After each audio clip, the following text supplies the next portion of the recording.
ലളിതമാണ് നമ്മുടെ ജീവിതം. ഒരു ചെറിയ കൈപ്പിഴ കൊണ്ടുപോലും അത് സങ്കീർണമായേക്കാം. കൊടുങ്കാറ്റിൽപ്പെട്ടതുപോലെ ആടിയുലഞ്ഞേക്കാം. അത്തരം ജീവിതാനുഭവങ്ങൾക്കാണ് ജീവിതം സാക്ഷിയിലൂടെ നമ്മൾ സാക്ഷ്യം വഹിക്കുന്നത്. ജീവിതം സാക്ഷിയുടെ പുതിയ അധ്യായത്തിലേക്ക് എല്ലാ പ്രേക്ഷകർക്കും സ്വാഗതം.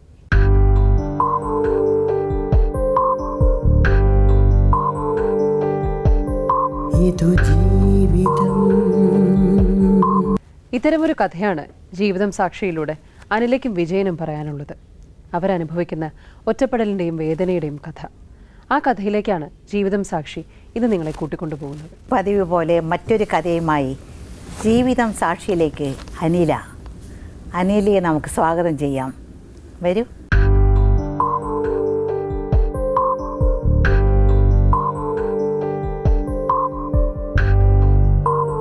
വീട് എവിടെയാ? നാവാലിക്കുളം. മനസ്സിലായി. വീട്ടിലാരൊക്കെ ഉണ്ട് അനിലേക്ക്? നമ്മൾ മൊത്തം 4 പേര്. 4 പെൺപിള്ളേരാണ്. പിള്ളേർ എത്ര എണ്ണം ഉണ്ട്? 2 പേര്. എത്ര വയസ്സുണ്ട്? മോന് 10, മോക്ക് 8ാമത്തെ വയസ്സ്. ഓ, ഭർത്താവിൻ്റെ കൂടെയാണോ? ഇപ്പം ഞാൻ ആലുവയാണ്. ആലുവയിൽ എവിടെ? ജനസേവാ ശിശുഭവനിൽ. ഓ, എത്ര നാളായി ഇപ്പോൾ അവിടെ താമസിക്കുന്നു? 2 വർഷം കഴിഞ്ഞ്. എന്താ ഭർത്താവ് ഉണ്ടായിട്ട് അവിടെ പോയി താമസിക്കാൻ കാരണം? ഒരു പ്രശ്നം വീട്ടിലുണ്ടായതുകൊണ്ട്. ഭർത്താവിനെ വിട്ടിട്ട് അവിടെ പോയി താമസിക്കാനുള്ള പ്രശ്നം എന്താ? ചെറുതായിട്ടൊക്കെ കുടിക്കുമായിരുന്നു. അന്ന് കുടിച്ചിട്ടൊന്നും ഇല്ലായിരുന്നു. അങ്ങനെ എന്നെ അടിക്കുകയൊക്കെ ചെയ്യുമായിരുന്നു. അങ്ങനെ ഇച്ചിരി ദേഷ്യം വന്നപ്പോൾ കുട്ടിയുടെ ഉള്ള ദേഷ്യത്തിന് ഒരടി കൊടുത്ത്. സ്വന്തം മക്കളെ ഒന്ന് അടിച്ചതിനാണോ മാറി താമസിക്കുന്നത്? ലവ് മാരേജ് ആയിരുന്നോ? സ്നേഹത്തിലാണ്. 2-3 വർഷം കൊണ്ട് നമ്മൾ സ്നേഹത്തിലായിരുന്നു. അപ്പോഴും ഞാൻ അംഗൻവാടിയിൽ ഇങ്ങനെ പോയോണ്ടിരിക്കുകയായിരുന്നു. അപ്പോഴായിരുന്നു ഈ സ്നേഹത്തിൽ. അങ്ങനെ വീട്ടുകാരോട് പറഞ്ഞപ്പോൾ അവർക്ക് ഇഷ്ടമല്ലായിരുന്നു. ഓട്ടോ ഓടിക്കുകയായിരുന്നു. എൻ്റെ ചേട്ടായിക്ക് അച്ഛനും അമ്മയില്ല. അവർ മൂത്തമ്മയാണ് നോക്കിക്കൊണ്ടിരുന്നത്. അപ്പം എൻ്റെ വീട്ടുകാരോട് പറഞ്ഞപ്പോഴും അവർക്ക് ഇഷ്ടമല്ല, 2 മതം ആയതുകൊണ്ട് വിവാഹം കഴിക്കാനായിട്ട്. അപ്പോഴും എന്നെ വിളിച്ചുകൊണ്ട് പോയി. എൻ്റെ വീട്ടിൽ നിന്ന് എന്നെ വിളിച്ചുകൊണ്ട് പോയി. ഓട്ടോയിൽ അങ്ങനെ തട്ടിയെടുത്തോണ്ട് പോയി. എവിടെ വെച്ച് കല്യാണം കഴിഞ്ഞു? കല്യാണമായിട്ടില്ലായിരുന്നു, രജിസ്റ്റർ ചെയ്ത്. അതാ പറയുന്നത്, രജിസ്റ്റർ അല്ലേ കല്യാണം എന്ന് പറയുന്നത്. നാവായിക്കുളം. എവിടെ പോയി രജിസ്റ്റർ ചെയ്തു? നാവായിക്കുളത്തായിരുന്നു. നാവായിക്കുളം. അവിടെ രജിസ്റ്റർ ഓഫീസിൽ പോയി ചെയ്തോ? നമ്മുടെ കൂട്ടുകാരെല്ലാം കൂടെ വന്നിരുന്നു, രജിസ്റ്റർ ചെയ്തു. കുറച്ച് ദിവസമൊക്കെ അവിടെ നിന്നിട്ട് പിന്നെ വാടകയ്ക്കായിട്ട് മാറി. വാടകയ്ക്ക് മാറി ഇങ്ങനെ താമസിക്കവേ പിന്നെ അനിയത്തി വന്ന് വിളിച്ചോണ്ട് പോയി എന്നെ. എൻ്റെ അനിയത്തി വീട്ടിലേക്ക് വിളിച്ചോണ്ട് പോയി. അവരുടെ വീട്ടിലേക്ക് എന്നെ വിളിച്ചോണ്ട് പോയി, അനിയത്തിയുടെ വീട്ടിൽ താമസിക്കാനായിട്ട്. ഭർത്താവ് നിങ്ങൾ 2 പേരും പോയി. അവിടെ താമസിച്ചുകൊണ്ടിരിക്കവേ എന്നെ എല്ലാവരും കൂടെ പറഞ്ഞു അവിടെ ഒരു ഓല മേഞ്ഞൊരു വീട് വെക്കാൻ പറഞ്ഞു. അങ്ങനെ അവിടെ താമസിക്കുകയായിരുന്നു. അവിടെ താമസിച്ചുകൊണ്ടിരുന്നപ്പോൾ പിന്നെ ഇപ്പം നമുക്ക് പെരയുടെ ഒന്നും വീതം ചെയ്ത് തന്നിട്ടില്ല. വീതം ചെയ്ത് തരാൻ അത് അപ്പച്ചിയും എൻ്റെ അച്ഛൻ്റെ മാമൻ്റെ മോനും കൂടെ ആ വസ്തുവിൽ പിണക്കമാണ്. അപ്പോൾ അതുകൊണ്ട് നമുക്ക് വീതം ചെയ്ത് തരാൻ പറ്റിയില്ല. 4 പണിയിലേക്ക് സ്വത്തൊന്നും ഇല്ല ഇപ്പോൾ? ഇല്ല, ഇപ്പോഴും ഒരേ. അയാൾക്കുണ്ടോ? ഇല്ല, 2 പേർക്കും. ഈ പ്രശ്നങ്ങൾ തുടങ്ങിയത് എവിടെ നിന്നാണ്? പ്രശ്നങ്ങൾ തുടങ്ങിയത് ഇങ്ങനെ വീട്ടിൽ പ്രശ്നങ്ങൾ തന്നെ ഇങ്ങനെ കുടിച്ചോണ്ട്. നിരന്തരം കുടിക്കൂല, വല്ലപ്പോഴും കൂടി വല്ല പാർട്ടികളെല്ലാം കൂടെയാണെങ്കിൽ കുടിക്കുമായിരുന്നു. അപ്പോൾ എന്താ സംഭവിച്ചത്? അംഗൻവാടിയിൽ പോയിട്ട് വീട്ടിൽ വന്ന് ആടുണ്ടായിരുന്നു, പുണ്ണാക്ക് തിളപ്പിച്ച്. അപ്പോൾ അതിൽ ഇങ്ങനെ ചട്ടുമായിട്ട് ഇളക്കി ആണ് ഞാൻ അവിടെ വെച്ചിരുന്നത്. ഇപ്പോഴും മോൻ പ്ലാവിലെ പറക്കി കൊടുത്തില്ലെന്നും ആട്ടിനിട്ട് കൊടുത്തില്ലെന്നും പറഞ്ഞുകൊണ്ട് അത് പുള്ളി എൻ്റെ ഹസ്ബൻഡ് അറിഞ്ഞില്ല അത് ചൂടാണ് എന്തരാണെന്ന്. അറിയാതെ അബദ്ധത്തില് അത് മദ്യപിച്ചിട്ടുണ്ടായിരുന്നോ? ഇല്ല, അപ്പോഴും ഒരു കുഴപ്പവും വീട്ടിൽ വഴക്ക ഒന്നും ഒരു പ്രശ്നം ഉണ്ടായിട്ടില്ല. ഒരു പ്രശ്നം ഉണ്ടായിട്ടില്ല. നല്ല സന്തോഷത്തോടെ ചായ കുടിക്കാനായിട്ട് ഇന്നപ്പോഴും പറഞ്ഞ് കൊച്ചിനെ കുളിപ്പിച്ചിട്ട് ചായ കൊടുക്കാമെന്ന് പറഞ്ഞു. 2 പേർക്കും സ്കൂളിൽ നിന്ന് വന്നേല്ലേ ഉള്ളതെന്ന്. അപ്പോഴും കുളിപ്പിക്കാനായിട്ട് ഞാൻ തുണികളൊക്കെ മാറി കൊച്ചിനെ കുളിപ്പിക്കാനായിട്ട് നിന്നപ്പോഴാണ് ഇതേ കണക്ക് പറഞ്ഞു. എന്താ നീ എന്ത് നാട്ടിന് പ്ലാവിലെ ഉറക്കി ഇട്ട് കൊടുക്കാത്ത എന്താന്ന് ചോദിച്ചപ്പം മോൻ പറഞ്ഞു പോടാന്ന് പറഞ്ഞു. എത്ര വയസ്സാ മോന്? മോന് അന്ന് 2ൽ പഠിക്കുകയായിരുന്നു. പോടാന്ന് പറഞ്ഞപ്പോൾ അതെടുത്ത് ഒരടിയും കൊടുത്ത്. ചൂടുണ്ടെന്ന് അറിഞ്ഞില്ലായിരുന്നു. ഞാൻ അത് ഇളക്കിയിട്ട് വെച്ചേക്കായിരുന്നു. അമ്മക്ക് വിറവ് കൊണ്ട് തീ പറ്റിക്കുന്ന അടുപ്പായിരുന്നു. അപ്പോഴാ കല്ലിലായിട്ട് ഞാൻ ഇങ്ങനെ വെച്ചിരുന്നു. അപ്പോൾ അതെടുത്ത് ഒരടി കൊടുത്ത് അപ്പോൾ അടിച്ച ഉടനെ എന്ത് പറ്റിയപ്പോൾ? അപ്പോഴാ ഭാഗത്ത് ചെറുതായിട്ടൊന്ന് പൊള്ളി. ഞാൻ ആശുപത്രിയിൽ കൊണ്ടുപോയപ്പം കുഴപ്പമൊന്നും ഇല്ലായിരുന്നു. ഞാൻ പിന്നെ അങ്ങ് അംഗൻവാടിയിൽ പോയി. അപ്പോഴ് അംഗൻവാടി പോയൊരു ഉച്ചയൊക്കെ ആയപ്പോഴും വിളിക്കുന്നു, ചേച്ചി ഫോൺ ചെയ്യുന്ന ഒന്ന് ഇവിടെ വരെ വരണമെന്ന്. അങ്ങനെ ഞാൻ ചെന്നപ്പോൾ പറഞ്ഞ് അത് പത്രക്കാർ വന്ന്. പത്രക്കാരെങ്ങനെ അറിഞ്ഞു? പത്രക്കാരെങ്ങനെ അറിഞ്ഞെന്നും അറിയാൻ വയ്യ. പിന്നെ അവിടെ അംഗൻവാടിയിൽ ആരോടും പറഞ്ഞോ? ഇല്ല, ആരുടെ ഞാൻ പറഞ്ഞില്ല. ഒരു വീട്ടിൽ നടക്കുന്ന മുറ്റത്ത് നടക്കുന്ന എങ്ങനെയാ വീട്ടിന്റെ അപ്പുറം ഉള്ളവരൊക്കെ അറിഞ്ഞ്. അത് എൻ്റെ ഒരു ചേട്ടന്റെ വഴക്കായി അടിച്ചതിന്? ഇല്ല, ഒരു വഴക്കും ഉണ്ടായില്ല. പിന്നെ അപ്പുറത്തുള്ളവരെങ്ങനെ അറിഞ്ഞു? അപ്പോഴേ എൻ്റെ ചോദിച്ച് കൊച്ചു കരഞ്ഞപ്പോൾ എന്തെന്ന് ചോദിച്ചപ്പോൾ ഞാൻ പറഞ്ഞു അത് ഞങ്ങൾക്കിത് വെച്ച് അറിയാതെ ചേട്ടടുത്ത് അടിച്ച് എന്ന് ഞാൻ അവരുടെ പറഞ്ഞായിരുന്നു. അങ്ങനെ പറഞ്ഞായിരുന്നു. പക്ഷെ അവരായിരിക്കും അങ്ങ് റോഡിലൊക്കെ ചെന്ന് പറഞ്ഞതാണെന്നാണ് എൻ്റെ തോന്നല്. അവർക്ക് നിങ്ങളോട് പ്രത്യേകിച്ച് വിരോധമല്ലതുകൊണ്ട്? എൻ്റെ ചേട്ടായിയുടെ വിരോധം ഉണ്ട് അവർക്ക്. അവർക്ക് വിരോധം ഉണ്ടായിരുന്നു. അപ്പൊ അവരിങ്ങനെ പുറത്ത് മനഃപൂർവ്വം പത്രക്കാരെ വരുത്തിയായിരുന്നു. അങ്ങനെ അംഗൻവാടിയിൽ നിന്ന് വരാൻ പറഞ്ഞ് അംഗൻവാടിയിൽ നിന്ന് വന്നിട്ട് പറഞ്ഞ് പെട്ടെന്ന് സ്റ്റേഷന്മാരെ ചെല്ലാൻ പറഞ്ഞു. സ്റ്റേഷന്മാരെ ചെന്നപ്പോഴും പറഞ്ഞ് ഈ പേപ്പറിലൊന്ന് ഒപ്പിടാൻ പറഞ്ഞു. കൊച്ചി എവിടെയായിരുന്നു? മോൻ വീട്ടിലുണ്ട്. അപ്പോഴും ഞങ്ങളെ മാത്രം വിളിച്ചോണ്ട് പോയി പോലീസുകാര്. അപ്പോഴും ഞാൻ ചോദിച്ചു എന്തിനാണ് ഒപ്പിടുന്നത്, എനിക്ക് അത്ര ഞാൻ ഹെൽപ്പറായിട്ടാണ്, എനിക്ക് അത്ര ഇതായിട്ട് വായിക്കാനൊന്നും അറിഞ്ഞൂടായിരുന്നു. അപ്പോൾ ഇവരെന്താണ് എഴുതിയിരിക്കുന്നതെന്നും എനിക്കറിയത്തില്ലായിരുന്നു. അപ്പോൾ കുറച്ച് 2-3 വരി മാത്രം അതിലെഴുതിയിരുന്നു. വായിച്ച് കേട്ടോ? വായിപ്പിച്ചില്ല?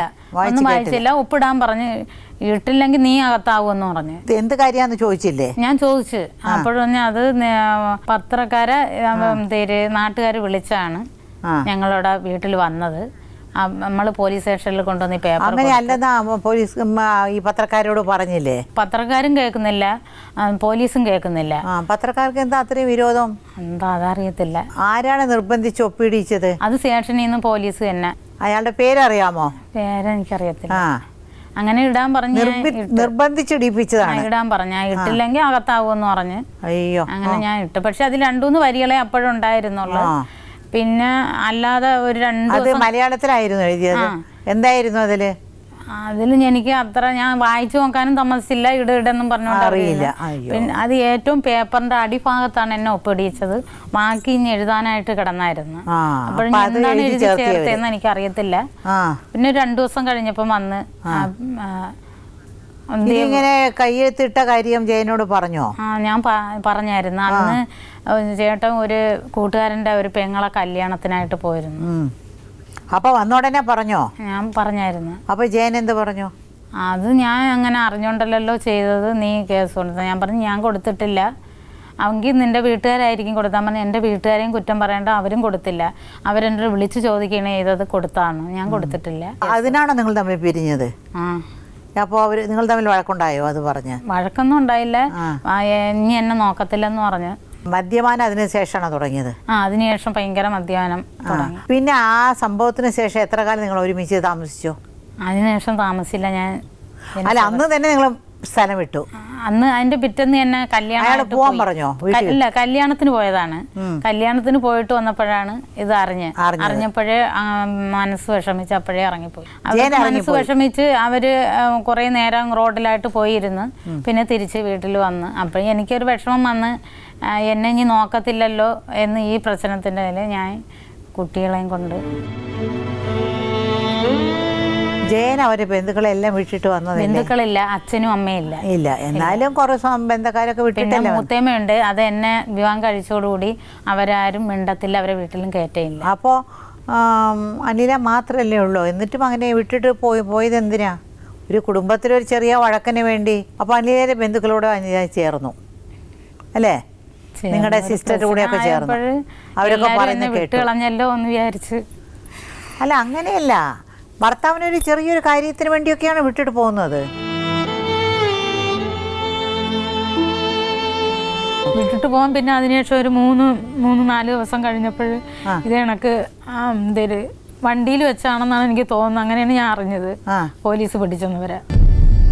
എന്നിട്ടും പോയി പറഞ്ഞില്ലേ ഇതൊക്കെ അയാൾ അറിയാതെ ചെയ്താണ്, അയാൾ ചെയ്തിട്ട്? ആവുന്ന കണക്ക് ഞാൻ വിധത്തിൽ പറഞ്ഞു നോക്കിയപ്പോൾ SI കേൾക്കുന്നു. പോലീസ് സ്റ്റേഷനിൽ പോയി പറഞ്ഞോ? എന്നിട്ട് ഞാൻ അനിയത്തിയുടെ വീട്ടിൽ പോലീസിനെ പേടിച്ച് അതിൻ്റെ അകത്ത് കിടന്നിട്ട് അവിടെ ഒന്ന് തുറയടി എന്ന് പറഞ്ഞുകൊണ്ട് അവിടെ നിന്ന് പോലീസ് അവിടുന്ന് പിടിച്ചിറക്കി എന്നെ ഇറങ്ങുമെന്ന് പറഞ്ഞോണ്ട് അവൻ അതിൻ്റെ അകത്തിരിക്കുന്നതെന്ന് പറഞ്ഞു. ഞാൻ പറഞ്ഞു ഇതിൻ്റെ അകത്തില്ല എന്ന് പറഞ്ഞു. അവന് തെറ്റും ചെയ്തില്ലല്ലോ, എനിക്ക് 2 കുട്ടികളുണ്ട്, എനിക്ക് വേറെ ആരും നോക്കാനില്ല എന്ന് പറഞ്ഞിട്ടും കേൾക്കൂല. ഈ പോലീസുകാർ എന്താ അങ്ങനെ ചെയ്യാൻ കാരണം എന്താണെന്ന് എനിക്കറിയത്തില്ല. പിന്നെ അവർക്ക് എൻ്റെ ഏട്ടായിരെ ആൾക്കാരൊക്കെ അവരുടെ വിരോധമാണ്. എന്നെ വിളിച്ചുകൊണ്ട് ചെന്നോടുകൂടി എല്ലാവരും പറയും കൊണ്ടാക്ക്. പിന്നെ ഒരു ദിവസം അളി കുറച്ച് പൈസയായിട്ട് വന്ന്, പൈസ വേണമെങ്കിൽ തരാം അവനെ ഒഴിഞ്ഞു കൊടുക്കാൻ. അപ്പോൾ എൻ്റെ ഹസ്ബൻഡ് പറഞ്ഞില്ല, അവളെയും കുട്ടികളെയും വിട്ട് ഞാൻ വരത്തില്ല, എനിക്ക് നിങ്ങളെ പൈസയൊന്നും വേണ്ടെന്ന് പറഞ്ഞു. അപ്പോൾ എനിക്കും കൊണ്ട് തന്ന് പൈസ. അല്ല, ഇത്രയും സ്നേഹം ഇത്രയും ഉള്ളൊരു ജയനാണോ ഉപേക്ഷിച്ചിട്ട് പോയത്? അപ്പോൾ ഇങ്ങനെയൊക്കെ ഉള്ളൊരു സമയത്തല്ലേ ഒരു ഭാര്യയുടെ ആവശ്യം? അപ്പോൾ ഓരോ സ്റ്റേഷനിൽ പോയി പറയണ്ടേ എൻ്റെ ഭർത്താവ് ഒരു തെറ്റും ചെയ്തിട്ടില്ലെന്ന്? നിങ്ങളുടെ കുട്ടിയുടെ അച്ഛനല്ലേ? ഒരു കഷ്ടകാലത്തിലെ ഒരു ഭാര്യയുടെ ആവശ്യം. ഇത്രയും കാലം നല്ലപോലെ ചെലവിനൊക്കെ കൊടുക്കുമായിരുന്നോ? എല്ലാം എനിക്ക് അതിനൊന്നും ഒരു ബുദ്ധിമുട്ടും വന്നിട്ടില്ല. അങ്ങനെ ഒരാളെ വിട്ടിട്ട് പോവാമോ അനിലേ? ഇത്രയും നല്ലൊരു മനുഷ്യനെ ഇപ്പോൾ കുറ്റബോധം തോന്നുന്നുണ്ടല്ലേ? അയ്യോ പോകണ്ടല്ലോ എന്ന്. ഇനി അനിലയുടെ ഭർത്താവ് ജയൻ പറയുന്നത് നമുക്ക് കേട്ടിട്ട് എന്നിട്ട് നമുക്കൊരു തീരുമാനത്തിലേക്ക് എത്താം. ജയനാണല്ലേ? എന്തൊക്കെ സുഖമാണോ? ഈ പറഞ്ഞത് കുറേ കാര്യങ്ങൾ ഞങ്ങൾ കേട്ടു. സങ്കടമുണ്ടോ മക്കളൊക്കെ വിട്ട് നിൽക്കുന്നതിൽ? ആരൊക്കെ ഉള്ളത് ജയനിപ്പോൾ? ഇപ്പം വൈഫ് മാത്രമേ. ഒരു മോനെ അടിച്ചു, അറിയാതെ അടിച്ചു പോയി, അത് ഒരു വലിയ കാര്യമായിട്ട് എടുക്കുന്നില്ല. അത് പിന്നെ പോലീസ് സ്റ്റേഷൻ എന്താ അങ്ങനെ ഒരു പ്രശ്നം വരാൻ കാരണം? അതുവരെ വീട്ടുകാർ ചെയ്തതാണ്. ഇവരുടെ വീട്ടുകാർ ഏത് 3 സഹോദരിമാരാ? സഹോദരിമാര്. അവർക്ക് എന്താ ജയനോട് താമസിക്കുന്നതിൽ എന്താ അവർക്ക് എന്താ പ്രശ്നം? ആരും രക്ഷപ്പെടുന്നുണ്ടോ? ആരും ജീവിക്കുന്നുണ്ടോ? കണ്ടൂടാ. അയ്യോ ജയൻ കരയല്ലേ ജയൻ. പോലീസ് കേസ് എന്താ ഇത്രയും വലിയതായിട്ട് നീണ്ടു കൊണ്ടുപോകാനുള്ള കാര്യം? ശരിയാണോ ഇവർ പറയുന്നത്? അറിയാതെ കൈയെഴുത്തിട്ട് വായിക്കാൻ അറിയില്ല, 4 വരിയേ ഉണ്ടായിരുന്നുള്ളൂ, കുറേ സ്ഥലം താഴെ ഉണ്ടായിരുന്നു, താഴെ ഒപ്പിടാൻ പറഞ്ഞു. ശരിയാണ്. പിന്നെ അവർ എഴുതി ചേർത്താണ്. അപ്പോൾ ഇവർ പരാതി കൊടുത്തതിന് ആയിട്ടാണ് കൈയെഴുത്തിട്ടിരിക്കുന്നത്. അപ്പോൾ ഇവർ പരാതിയില്ല, എനിക്ക് പരാതിയില്ല എന്ന് പറഞ്ഞ കാര്യം കഴിഞ്ഞില്ലേ? അല്ല, അത് കോടതിയിൽ എന്നെ റിമാൻഡ് ചെയ്തല്ലോ, കോടതിയിലായല്ലോ കേസ്. അല്ല, നിങ്ങൾക്ക് വേറെ വല്ല പ്രശ്നങ്ങളുണ്ടായിരുന്നു വേറെ പോലീസുമായിട്ട്? ഇല്ലല്ല, വേറെ വിഷയങ്ങളൊന്നുമില്ലായിരുന്നു. അന്ന് എന്താ സംഭവിച്ചത്? പിണ്ണാക്ക് ഇളക്കി വെച്ചിരുന്ന, കാട്ടിന് കൊടുക്കുക ഇളക്കി വെച്ചിരുന്ന, ചട്ടുകൊടുത്ത് അടിച്ച്. അപ്പൊ ചൂടാണെന്ന് ഞാൻ പറയുന്നില്ല. അപ്പൊ പോലീസ് വന്നത് എപ്പോഴായിരുന്നു? പോലീസ് അന്നൊന്നും വന്നില്ല, അതിന്റെ പിറ്റേന്നാണ് വന്നത്. പിറ്റേന്ന് വന്നു. പത്രക്കാരെപ്പോ വന്നു? അന്ന് പിറ്റേന്ന് തന്നെ.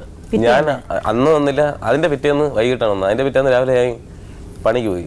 പണി ചെയ്ത വീട്ടിൽ ഒരു കൂട്ടുകാരമെന്ന് പറഞ്ഞു ഇങ്ങനെ പോലീസ് തിരക്കിയെന്നു. അങ്ങനെ എന്തൊരു കാര്യം എന്ന് വെച്ചാൽ അങ്ങനെ പറഞ്ഞു ഇങ്ങനെ കേസ് ഇട്ടാണെന്ന് പറഞ്ഞു. ഇങ്ങനെ കൊച്ചിനെ പൊള്ളിച്ചെന്ന് പറഞ്ഞ് പോലീസ് അറിയിക്കുന്നു പറഞ്ഞു. അത് ആരാ പരാതി കൊടുത്തെന്ന് പറഞ്ഞത്? പരാതി വൈഫാണ് കൊടുത്തതെന്ന് പറഞ്ഞു എന്നാണ് എന്നോട് വന്ന് പറഞ്ഞ കക്ഷി പറഞ്ഞു. എന്നിട്ട് അവിടെ ചെന്നപ്പോ പത്രക്കാരൊക്കെ ഉണ്ടായിരുന്നോ? ഞാനങ്ങനെ അവിടെ ചെന്നു അവിടെ ഞാൻ അങ്ങ് മോളിൽ കയറിപ്പില്ല. താഴെ വന്നപ്പോൾ പത്രക്കാരില്ലാണ്ട് അവിടെ താഴെ നോക്കിയപ്പോ അവര് കണ്ടപ്പോ ജയൻ അവിടെ നിന്ന് പൊക്കളഞ്ഞു. പിന്നെ രാത്രി ഒരു മോളില് റോഡിൽ എൻ്റെ അടുത്തറിയാവുന്നൊരു പാർട്ടിയുടെ പ്രവർത്തകനുണ്ട്. ആ ചേച്ചി വിളിച്ച് കാര്യങ്ങൾ ചോദിച്ചപ്പോൾ ആ ചേച്ചിയോട് കാര്യം പറഞ്ഞപ്പം വൈഫിൻ്റെ ചേട്ടത്തിയുടെ ഭർത്താവ് മോനൂടെ ജീപ്പിൽ പോലീസിനെ കൊണ്ട് അവിടെ വന്ന് എന്നെ കാണിച്ചു കൊടുക്കാൻ. അപ്പോൾ അതിനു മുമ്പ് ഒരാളെന്ന് പറഞ്ഞാൽ ഇങ്ങനെ പോലീസ് വരുന്നുണ്ട്, നീ ഇപ്പോൾ കിട്ടിയ അവർ ഇടിച്ച് റെഡിയാക്കുമെന്ന് പറഞ്ഞു. വലിയ കേസാണെന്ന് പറഞ്ഞു. അതുകൊണ്ടാണ് ഞാൻ അവിടെ പോണത്. അത്രയും വലിയ കേസാണെന്ന്, അങ്ങനെയാണ് കൊടുത്തേക്കുന്നത് പറഞ്ഞു. അപ്പൊ അനിലെ പിന്നെ എപ്പോഴാണ് കാണുന്നത്? അനിലെ ഞാൻ പിന്നെ കാണുന്നത് എന്നെ പോലീസ് പിടിച്ചതിന് ശേഷം ഞാൻ എന്നെ വീട്ടിൽ കൊണ്ടുവരപ്പോഴാണ് കാണുന്നത്. പോലീസ് പിടിച്ച് വീട്ടിൽ കൊണ്ടുവന്നു? പോലീസ് തന്നെ കൊണ്ടുവന്നോ? 2-3 ദിവസം കഴിഞ്ഞു. എന്തിനാ വീട്ടിലേക്ക് കൊണ്ടുവന്നു പോലീസ് നിങ്ങളെ? പിന്നെ തെളിവെടുക്കാനായിട്ട് കേസ് ചാർജ് ചെയ്തു. മർദ്ദിച്ചോ നിങ്ങളെ? ഒരുപാട്. അയ്യോ, മനസ്സിലെന്തായിരിക്കും അപ്പോൾ? എന്തിനാ ഭാര്യ എന്ത് വലിയ കുറ്റമായിട്ട് കൊടുത്തു എന്ന് അനിലയുടെ പേരിലായിരുന്നു ദേഷ്യം അപ്പോൾ അല്ലേ? അപ്പോൾ എങ്ങനെ 3 സ്ഥലത്ത് കൊണ്ടുപോയി ഇടിച്ചോ? 2 സ്റ്റേഷനിൽ, കല്ലമ്പലം പള്ളിക്ക്. അവിടെ കൊണ്ടുപോയി ഇടിച്ചു. അവരെന്താ കുറ്റം പറഞ്ഞുകൊണ്ട് ഇടിച്ചത്? അവരിത് പറഞ്ഞു എന്താ കൊച്ചിനെ ഇത് തന്നെ പോലീസ് പറഞ്ഞു വൈഫ് തന്നെ കേസ് കൊടുത്തെന്ന് പറഞ്ഞു. പിന്നെ അത് കഴിഞ്ഞ് അനിൽ കാണുന്നത് ഈ പോലീസ് കൊണ്ടുവരുമ്പോൾ പോലീസ് വീട്ടിൽ കൊണ്ടുവരുമ്പോൾ. അപ്പോൾ അനിൽ എന്താ പോലീസോട് പറഞ്ഞത്? ഒന്നും പറഞ്ഞില്ല. അയ്യോ ഇങ്ങനെ ഒന്നും കുറ്റം ചെയ്തിട്ടില്ലെന്നും പറഞ്ഞില്ലേ? ഒന്നും വേണ്ടിയില്ല. എന്താ അനില അപ്പ പറയാമായിരുന്നില്ലേ പോലീസുകാരോട്? ഒന്നും പറഞ്ഞില്ല, എനിക്ക് പറയാനായിട്ട് വാക്ക് കിട്ടുന്നില്ല. ഞാൻ അതെങ്ങനെ വാക്കിട്ട്? പോലീസ് വന്ന് ഭർത്താവിനെ കൊണ്ടുവന്ന് ഇടിച്ചു കൊണ്ടുവന്നിരിക്കുക. അപ്പോൾ നിങ്ങളാണ് പരാതി കൊടുത്തെന്ന് പറയുന്നു. അപ്പോൾ നിങ്ങളല്ലേ പറയേണ്ടത്? അനിലല്ലേ പറയുന്നത്? നേരത്തെ പറഞ്ഞിരുന്നു, ഇനി പറഞ്ഞു. എന്നാലും ആ സമയത്ത് പറയണ്ട. എന്തുകൊണ്ട് പറഞ്ഞില്ല? എന്നെ പിടിച്ചാൽ അകത്താക്കൂന്ന് പറഞ്ഞു. വേറെന്തെങ്കിലും പ്രശ്നമുണ്ടോ? പോലീസുകാർ ഇങ്ങനെ മാറി മാറി ചെയ്യണമെങ്കിൽ ഈ ഒരു ചെറിയ പ്രശ്നത്തിനോട് പോലീസുകാർ ഇത്രയും സമയം കളയോ? രാഷ്ട്രീയത്തിന്റെ പിടിയുണ്ട്. രാഷ്ട്രീയത്തിൽ പിടിയുണ്ട്. നിങ്ങളുമായിട്ട് ഈ പെണ്ണിനെ കല്യാണം കഴിച്ചത് കാരണം ദേഷ്യമുണ്ട് അവർക്ക്. ഇവരിപ്പം ചെയ്ത പോലെ ചേട്ടത്തിയൊക്കെ എന്ന് വെച്ചാൽ രാഷ്ട്രീയത്തിലല്ല പിടിയാണ്. അപ്പൊ അവരൊക്കെ വിളിച്ചു പറഞ്ഞുകൊണ്ട് തന്നെ. പിന്നെ അതിന്റെ തൊട്ടപ്പുറത്ത് വേറൊരു വീട്ടുകാരുണ്ട്, അവരൂടെ വിളിച്ചു പറഞ്ഞാണ് ഇങ്ങനെ MLA ഒക്കെ വിളിച്ചു പറഞ്ഞു. അപ്പോഴാണ് അത്രയും ഇതാക്കിയ പോലീസ്. എത്ര നാൾ കഴിഞ്ഞോ വിട്ടത് പുറത്ത്? ചാർജ് ചെയ്തിട്ട് 3 മാസം കഴിഞ്ഞ് ജയിലിലാക്കിയിട്ട്. ജയിലാക്കിയോ? 3 മാസം. അപ്പോഴും നിങ്ങൾ പോയി പോലീസുകാരെ പോയി കണ്ടില്ലേ? കണ്ട്. ഞാൻ തന്നെ ജാമ്യത്തിൽ ഇറക്കിയ. ജാമ്യം കൊണ്ട് ചെന്നപ്പോൾ ആദ്യം അവിടെ ആ കോടതിയിൽ ഒക്കൂലെന്ന് പറഞ്ഞ് ഹൈക്കോടതിയിൽ നിന്ന് എടുക്കാൻ പറഞ്ഞു. അങ്ങനെ വക്കീലിന്റെ പറഞ്ഞ് ഹൈക്കോടതിയിൽ നിന്ന് എടുക്കാന്ന്. അങ്ങനെ ഹൈക്കോടതിയിൽ നിന്ന് എടുത്തത്. എന്നെ വീട്ടിൽ കൊണ്ടുവന്നിടത്ത് അവളെ ചേട്ടത്തി പറഞ്ഞു, പോലീസുകാരെ ചോദിച്ച് അതൊക്കെ ആരും വരില്ലെന്ന് പറഞ്ഞു. അപ്പൊ അവളെ ചേട്ടത്തി പറഞ്ഞു ആരും വരില്ലെന്ന് പറഞ്ഞു. നിങ്ങൾ എന്താ ഇപ്പോഴും ചേച്ചിയുടെ സൈഡിൽ തന്നെ നിൽക്കുന്നത്? ഭർത്താവിനായ അവര് സംശയമാണെങ്കിൽ സൈഡല്ല പറഞ്ഞത്. പക്ഷേ ഈ പത്രക്കാർ വന്നത് അവർ എൻ്റെ ചേട്ടത്തി അറിഞ്ഞില്ല. എൻ്റെ വിളിച്ച് ചോദിക്കുകയാണ് ചെയ്തത്, നീയാണ് വിട്ടത്. പോലീസുകാരെ കൊണ്ടുവന്ന് ചേട്ടത്തിയാണല്ലോ. പോലീസുകാർ വന്ന് ഹസ്ബൻഡ് എവിടെയാണെന്ന് ഉണ്ടെന്ന് ചോദിച്ചപ്പോൾ പോലീസുകാർ വിളിച്ച് എൻ്റെ ചേട്ടത്തിയുടെ ഭർത്താവിനെയും മോനെയും വിളിച്ച് നിങ്ങൾ കൂടെ വരണമെന്ന് പറഞ്ഞ് അങ്ങനെ കൂടെ ചെന്ന്. അവിടെ നിങ്ങളുടെ വിരോധികൾ ആരെങ്കിലും ഉണ്ടോ? അങ്ങനെ പറഞ്ഞു കൊണ്ടുവരാൻ ഇവരെ ബന്ധക്കാർ തന്നെ വിരോധിയുണ്ട് തൊട്ടപ്പുറത്ത്. അനിൽ താമസിക്കുന്ന ജനസേവന ശിശുഭവന ചെയർമാൻ ജോസ് മാവേലിയെ നമുക്ക് വേദിയിലേക്ക് സ്വാഗതം ചെയ്യാം. ഇപ്പോൾ ഈ കേസിനെ പറ്റി ഇപ്പോൾ എല്ലാം കേട്ട് നിങ്ങൾക്ക് അറിയുമായിരിക്കും. നിങ്ങളുടെ അവിടെയല്ലേ താമസിക്കുന്നത്? 2 വർഷമായിട്ട് താമസിക്കും. അവിടെ എന്ത് ജോലി? അവിടെ ഇപ്പോൾ അംഗൻവാടി സെക്ഷൻ പിള്ളേരെ നോക്കുന്നു. ഇപ്പം ഞങ്ങളുടെ അടുത്ത് ഈ അനില വരുമ്പോൾ ഒരു പത്രങ്ങളിൽ വലിയ വാർത്ത വന്നിരുന്നു. ഒരു 6 വയസ്സുള്ള കൊച്ചിനെ ചട്ടം കൊണ്ട് പൊള്ളിച്ചു. എല്ലാ പത്രങ്ങളും വന്നിരുന്നോ? മിക്ക പത്രങ്ങളും വന്നിരുന്നു. പുള്ളിയെ പടമൊക്കെ ഉണ്ടായിരുന്നു, ഹോസ്പിറ്റലായിരുന്നുള്ള. അപ്പോൾ അതാണ് ഞങ്ങൾക്ക് ഒരു അനിലോട് പ്രത്യേക സിമ്പതി, ആ കൊച്ചിനോട് പ്രത്യേക സിമ്പതി തോന്നി. അങ്ങനെ ഞങ്ങൾ അവിടെ സംരക്ഷണം കൊടുത്തതാണ്. ജയനായിട്ട് ഞാൻ ഈയിടെ പരിചയപ്പെട്ടപ്പോൾ എനിക്ക് അയാളൊന്ന് മനസ്സിലാക്കാൻ പറ്റിയത് നല്ലൊരു സ്പോർട്സുകാരാണ് അദ്ദേഹം ഫുട്ബോൾ പ്ലെയറാണ്, ജില്ലാ ഫുട്ബോൾ പ്ലെയറാണ്. പിന്നെ ഡിഗ്രി വരെ പഠിച്ചിട്ടുണ്ട്. പിന്നെ നല്ല ബോഡി ബിൽഡറാണ്. പിന്നെ അങ്ങനെയുള്ള ആൾക്ക് ഇങ്ങനെ ഒരു വലിയ ഒരു കുറ്റം ചെയ്യാനുള്ള മനസ്സുണ്ടാവില്ലെന്ന് എനിക്ക്, ഞാനൊരു സ്പോർട്സുകാരനായാലും എനിക്കറിയാം. ഒരു സ്പോർട്സ്മാൻ സ്പിരിറ്റുള്ള ആളാണ് എന്തായാലും. ഇനി എന്തെങ്ങനെ പറ്റിയതെന്ന് എനിക്കറിയില്ല. മദ്യപാനശീലമുണ്ട്. അവിടെയാണ് ഒരു പ്രശ്നം. അല്ല, അന്ന് മദ്യപിച്ചിട്ടില്ലല്ലോ. അന്ന് രാവിലെ കൊച്ചിനെ കുളിപ്പിക്കാനും എന്തോ പോയപ്പോഴാണ് അറിയാതെ എടുത്ത് അടിച്ചതല്ലേ അത്? അങ്ങനെ അറിയാതെ എടുത്ത് അടിച്ചാണെങ്കിൽ അത് വലിയ ഒരു, ശരിക്കും പറഞ്ഞ ഒരു നിരപരാധിയാണ്. അത് സ്വന്തം മകനല്ലേ? എനിക്ക് മനസ്സിലാക്കാൻ പറ്റുന്നത് ഇവരെ ഈ സ്വന്തക്കാർ തമ്മിലുള്ള വഴക്കായിരിക്കും ഇതിന്റെ വലുതാക്കിയത്. അവർ കാരണം നോക്കിയിരുന്നു. ആ കാരണം തെളിവടക്കം കിട്ടിയപ്പോൾ അത് ഹൈലൈറ്റ് ചെയ്താണെന്ന് സംശയമുണ്ട് ഇപ്പൊ. അല്ല, മോൻ അച്ഛനോട് പിണക്കമുണ്ടോ ഈ കാര്യം കൊണ്ട്? എന്തോ തെറ്റിപ്പോയി ഒന്ന് സംഭവിച്ചു. അത് അടുത്തുള്ളവരെല്ലാം കൂടി മുതലാക്കി അത് വലിയ ഊതി വീർപ്പിച്ച് അത് ആരൊക്കെ വ്യക്തിപരമാക്കി ഉണ്ടാവുമായിരിക്കും, ആരെങ്കിലൊക്കെ അത് അവർ മുതലെടുത്തായിരിക്കുള്ളൂ. ഒറ്റയ്ക്കുള്ള ഒരു മനുഷ്യൻ തനിച്ചു വിടരുത് കേട്ടോ. നിങ്ങൾക്ക് നിങ്ങളുടെ സഹോദരിമാരെല്ലാവരും ഉണ്ട്. ഇങ്ങനെ ആരുണ്ട്? പാനലോട് നമുക്ക് സംസാരിക്കാം. ശരിക്കും പറയുകയാണെങ്കിൽ രണ്ടുപേരുടെയും വീട്ടുകാരുടെ എതിർപ്പിനെ അവഗണിച്ചാണ് വിവാഹം കഴിച്ച ദമ്പതിമാരായത്. ഒരു പ്രതിസന്ധിയിൽ ഒരാൾ പെട്ടു കഴിഞ്ഞപ്പോൾ മറ്റൊരാൾ കൈയൊഴിയുന്ന ഒരു ചിത്രമാണ് നമ്മുടെ മുമ്പാകെ, അല്ലെങ്കിൽ അദാലത്ത് മുമ്പാകെ ഉരുത്തിരിഞ്ഞു വന്നത്. ഒന്നിച്ചും വെവ്വേറെയും സംസാരിച്ചു കഴിഞ്ഞപ്പോഴേക്കും അവർ തമ്മിൽ ദാമ്പത്യ കലഹത്തിനുള്ള ഒരു വകുപ്പുമില്ല, അല്ലെങ്കിൽ ഒരു കാര്യവുമില്ലെന്നാണ് മനസ്സിലാക്കിയിട്ടുള്ളത്. അതുമാത്രമല്ല, രണ്ടുപേർക്കും കൂടി വളരെ ഓമനത്വമുള്ള 2 കുട്ടികളുണ്ട്. കുറ്റകൃത്യം എന്താണെന്ന് ഇരുവരുടെയും മൊഴി കേട്ടിട്ട് ഇതുവരെയും കൃത്യമായിട്ട് മനസ്സിലായിട്ടില്ല. അതിൽ കുറച്ച് അസ്വഭാവികതകളുണ്ട്. പോലീസ് ധാരാളം മർദ്ദിച്ചു, 2 സ്റ്റേഷനിൽ മാറ്റി മർദ്ദിച്ചു എന്ന് പറയുന്നുണ്ട്. അതെന്തെങ്കിലും ആവട്ടെ, ആ ക്രിമിനൽ കേസ് ഒരിക്കലും നിങ്ങളുടെ ദാമ്പത്യ ബന്ധങ്ങളെ ഉലയിക്കാൻ പോകുന്നില്ല. അതുമാത്രമല്ല, ഈ അദാലത്ത് നിങ്ങൾക്ക് വേണ്ട നിയമസഹായങ്ങൾ ചെയ്തു കൊടുക്കാനുള്ള ഒരു ഫോറം കൂടി അത് അവാർഡിലൂടെ നിശ്ചയിച്ചിട്ടുണ്ട്. നിങ്ങളുടെ പ്രവൃത്തികളുടെ ഫലമാണ് ഇപ്പോൾ നിങ്ങൾ അനുഭവിക്കുന്നത്. ഇപ്പോൾ മകനെ മർദ്ദിക്കാൻ, അടിക്കാനായിട്ട് അച്ഛൻ അവകാശമില്ല. അതും വളരെ ഭീകരമായിട്ടാണ് ഉപദ്രവിച്ചത്. അതൊരു കയ്യബദ്ധം പറ്റിയതാണ് ആവാം. പക്ഷേ അവിടെ പരാതി കൊടുത്തത് പരാതിക്കാരിയായി വന്നത് അമ്മ തന്നെയാണ്. അപ്പോൾ വളരെ സീരിയസ് ആയ പുതിയ നിയമപ്രകാരമുള്ള ഒഫൻസാണത്. അതുകൊണ്ട് പോലീസുകാർ കേസ് ചാർജ് ചെയ്തു. കേസ് ഇത്രത്തോളമായി. ഇപ്പോഴാണ് അതിൻ്റെ സത്യാവസ്ഥ നിങ്ങൾ തുറന്നു പറയുന്നത്, ഒരു ഫോറത്തിൽ വന്ന് പറയുന്നു. ഇത് യഥാർത്ഥത്തിൽ സംഭവിച്ച് ഇങ്ങനെയല്ല. അത് പരിശോധിച്ച് നിങ്ങൾക്ക് വേണ്ട നിയമസഹായം നൽകുന്നതിന് Kerala state legal service authority സൗജന്യ സഹായം നൽകുന്നതിന് സർവ്വതാ സന്നദ്ധമാണ്. 2, ഇനിയും നിങ്ങൾ ആ ഒരു കേസ് നിലനിൽക്കുന്നത് കൊണ്ട് മാത്രം മുന്നോട്ടുള്ള ജീവിതത്തിന് തടസ്സമല്ല. അത് നമുക്ക് നിയമപ്രകാരമുള്ള വകുപ്പുകൾ പരിശോധിച്ച് നോക്കാം. ഇക്കാര്യങ്ങളെക്കുറിച്ച് മുഴുവൻ പരിശോധിക്കുന്നതിന് നിങ്ങൾ എല്ലാ രേഖകളുമായി കേരള സ്റ്റേറ്റ് ലീഗൽ സർവീസ് അതോറിറ്റിയെ സമീപിച്ച് അത് പരിശോധിച്ച് വേണ്ട നിയമസഹായം ഞങ്ങൾ നൽകുന്നതാണ്. കൂടാതെ ഇനിയിപ്പോൾ ഈ ഒരു ജീവിത രീതി രണ്ടുപേരും മുന്നോട്ട് കൊണ്ടുപോകരുത്. കുറേയൊക്കെ മാറ്റങ്ങൾ വരണം. നിങ്ങൾ രണ്ടുപേരും ഇവിടെ നിന്ന് പോകുമ്പോൾ എടുക്കേണ്ട തീരുമാനം ജീവിതത്തെ മാറ്റുന്നതിനും ജീവിതത്തിലുള്ള സമീപനം മാറ്റുന്നതിനും തീരുമാനിക്കണം. ഒരു നല്ല ജീവിതം കരിപ്പിടിപ്പിക്കുന്നതിന് ജഗദീശ്വരൻ നിങ്ങളെ അനുഗ്രഹിക്കട്ടെ എന്ന് ഞാൻ പ്രാർത്ഥിക്കുകയാണ്. ഒരു ദാമ്പത്യം അല്ലെങ്കിൽ ദമ്പതി എന്ന് പറയുന്നവർ പരസ്പരം താങ്ങായും തണലായും നിൽക്കേണ്ട സന്ദർഭങ്ങളിൽ ആ താങ്ങും തണലുമായി പ്രവർത്തിക്കാൻ കഴിയാതെ പോയതിൽ നിന്നാണ് സംഗതി ഇത്രത്തോളം ഒരു ദുരന്തം അല്ലെങ്കിൽ ആ ഒരു അവസ്ഥയിലേക്ക് വന്നത്. ഇനി വ്യവസ്ഥകൾ വായിക്കാം. അനില ജയൻ ദമ്പതികളുടെ ദാമ്പത്യ ജീവിതത്തിലുണ്ടായ പ്രശ്നങ്ങൾ വിശദമായ ചർച്ചകൾക്ക് ശേഷം താഴെ പറയുന്ന വ്യവസ്ഥകൾക്ക് വിധേയമായി ഒത്തുതീർപ്പ് കൽപ്പിക്കുന്നു.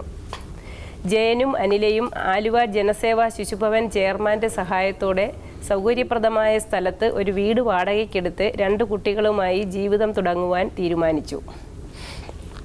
2. മദ്യപാനം ഉൾപ്പെടെയുള്ള ദുശ്ശീലങ്ങൾ ഉപേക്ഷിച്ച് ഭാര്യയെയും കുട്ടികളെയും സംരക്ഷിക്കുന്നതിനും കുട്ടികളുടെ വിദ്യാഭ്യാസ ചിലവുകൾ വഹിക്കുന്നതിന് ജയൻ പൂർണ്ണമായി സമ്മതിച്ചിരിക്കുന്നു. 3.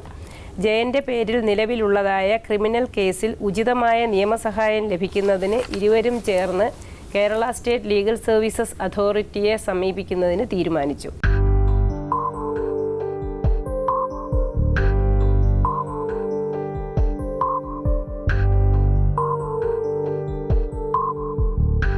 നമസ്കാരം. എല്ലാവിധ ആശംസകളും. സന്തോഷമായിട്ട് ഇനി ജീവിക്കണം. നമുക്കിനിയും കാണാം എവിടെയെങ്കിലും വെച്ച്. ഇത്തരം ജീവിതാനുഭവങ്ങൾ നിങ്ങൾക്കുണ്ടോ? അല്ലെങ്കിൽ നിങ്ങൾക്ക് പരിചയമുണ്ടോ? ഉണ്ടെങ്കിൽ ഞങ്ങൾ എഴുതിയറിയിക്കുക. ഞങ്ങളുടെ വിലാസം ടു ദ പ്രൊഡ്യൂസർ, ജീവിതം സാക്ഷി, കൈർലി ടവേഴ്സ്, ആശാൻ സ്ക്വയർ, പാളയം, തിരുവനന്തപുരം.